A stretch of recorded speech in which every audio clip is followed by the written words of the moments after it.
Did you know that It's a Wonderful Life is a prequel to Poltergeist?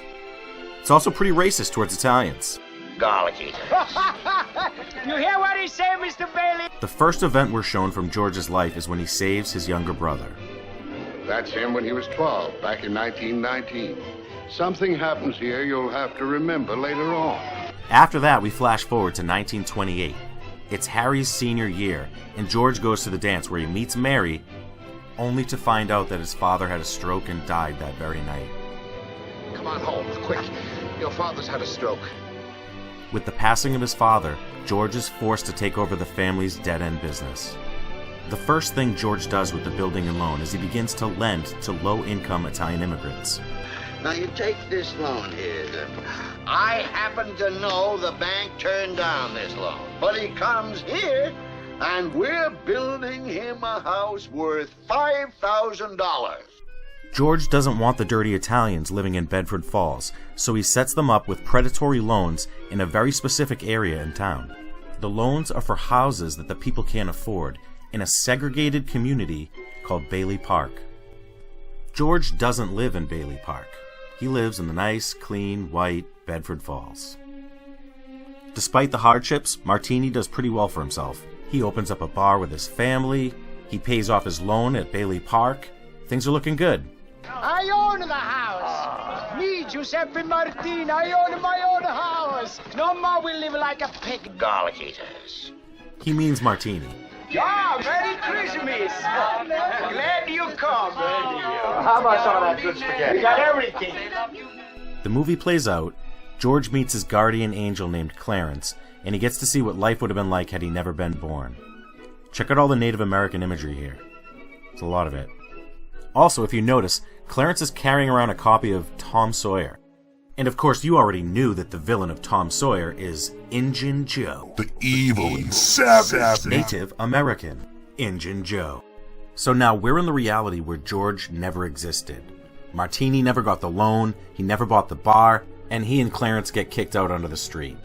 George is in disbelief. He thinks of one place he can go. The last man I talked to before all this stuff started happening to me was Martini. You know where he lives? Well, sure I know where he lives. He lives in Bailey Park.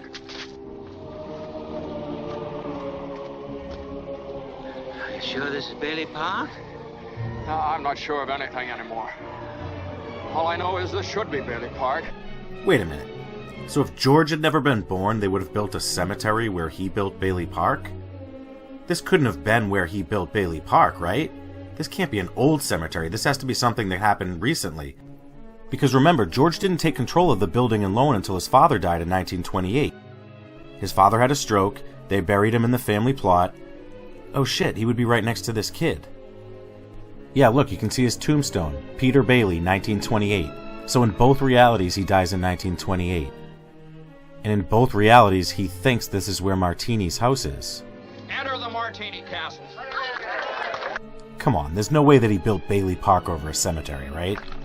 Look, Mr. Potter, it's no skin off my nose, but you can't laugh off this Bailey Park anymore. 15 years ago, a half a dozen houses stuck here and there. There's the old cemeteries. Look at it today. Dozens of the prettiest little homes you ever saw. 90% owned by suckers who used to pay rent to you. Garlic eaters. Well, there you have it. George Bailey built cheap housing for immigrants over his own father's grave. That's a lie. How much room for a pool is there? We own all the land. We've already made arrangements for relocating the cemetery. Oh, you're kidding. Oh, come on. I mean, that's sacrilegious, isn't it? Oh, don't worry about it. After all, it's not ancient tribal burial ground. It's just people.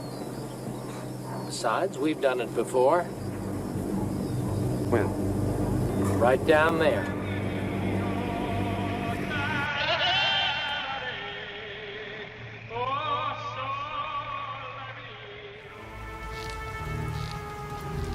God is in his holy tent. Earthly thoughts be silent now. What are you doing? Picketing? That is possible. I get around. I love getting around. Have you made up your mind about coming in? Now, before it's too late. You're gonna die in there! All of you! You are gonna die! What's that? That's a Christmas present from a very dear friend of mine. Look, Daddy, teacher says every time a bell rings, an angel gets his wings. That's right. That's right. Attaboy, Clarence.